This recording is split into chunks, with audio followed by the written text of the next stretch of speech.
Hello, I'm Dr. Jody Reed. In this series, we explore the brain, behavior, and mental health.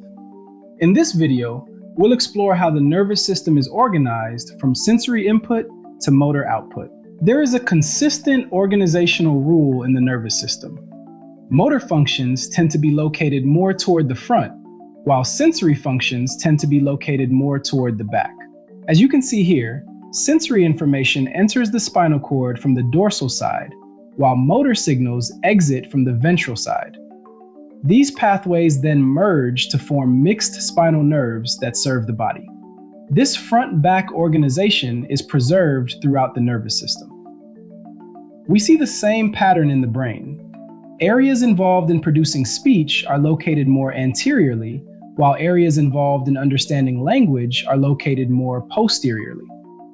This organization reflects how the brain separates action from perception, even in complex cognitive systems like language. To understand why this organization exists, we need to look at development.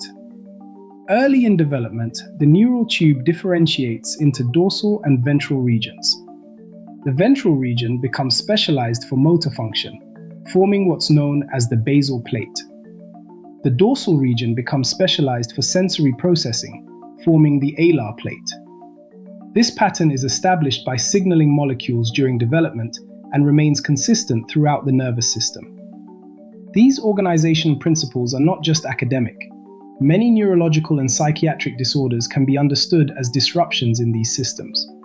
Developmental disorders, sensory abnormalities, movement disorders, and even higher-order cognitive conditions often trace back to how these pathways were formed and connected. Functional neuroanatomy gives us a way to interpret symptoms in biological terms. Functional neuroanatomy provides the logic of the nervous system. Everything else we study in neuropsychiatry builds on this foundation.